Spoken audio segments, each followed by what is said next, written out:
의뢰인의 행복만 생각합니다.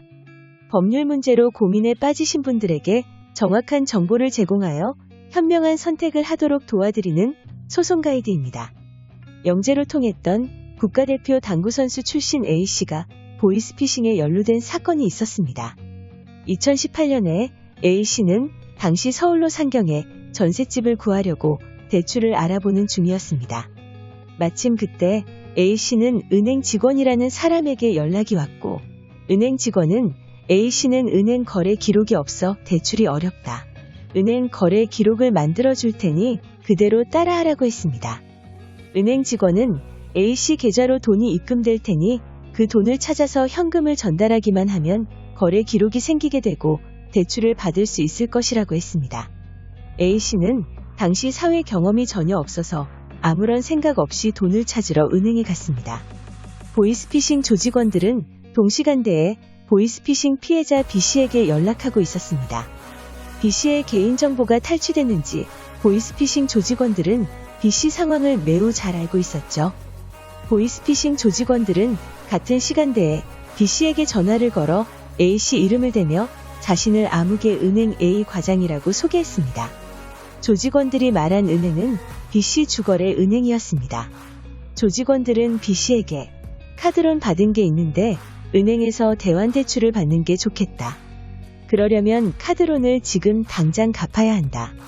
내 이름으로 된 계좌로 카드론 받은 1210만 원을 넣어주면 처리하고 3500만 원을 연이율 8%로 전환해주겠다고 말했습니다.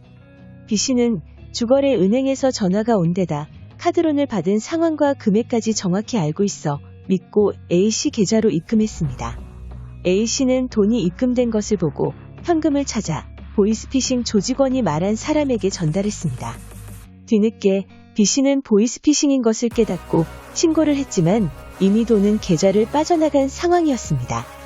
경찰 수사가 늦어지면서 CCTV 등이 지워져 A씨 외에는 아무도 잡을 수 없었습니다. 결국 A씨가 모든 민사적 책임을 져야 하는 상황이 됐죠.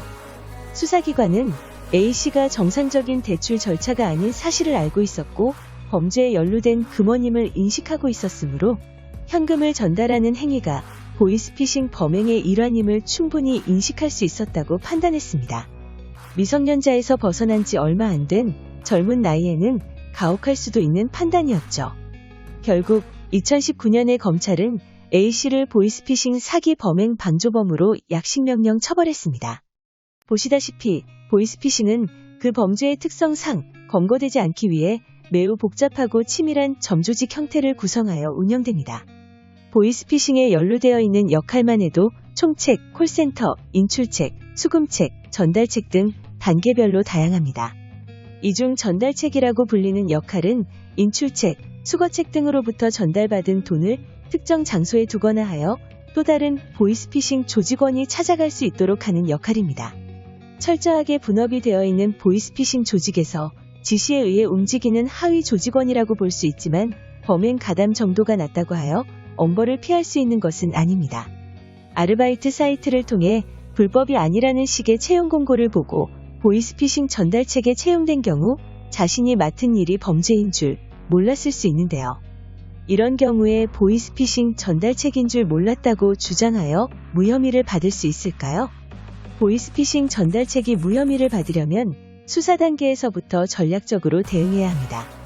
특히 말이 오락가락하며 자꾸 바뀌면 신뢰성이 떨어지기 때문에 수사를 받기 전에 미리 변호사와 답변 내용 및 대응법을 마련해두는 것이 좋습니다.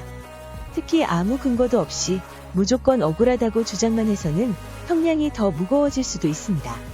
따라서 수사를 받기 전 단계부터 빠르게 변호사를 선임하여 어떻게 채용이 되었는지, 전달책 일에 대해 어떻게 합법적이라 생각하게 되었는지 등에 대해 면밀하게 전후관계를 파악하고 사건을 분석하여 최대한 무혐의 혹은 처벌 수위를 낮출 수 있게 대응하는 것이 돈이 들더라도 최악의 상황을 피할 수 있는 가장 확실한 방법입니다.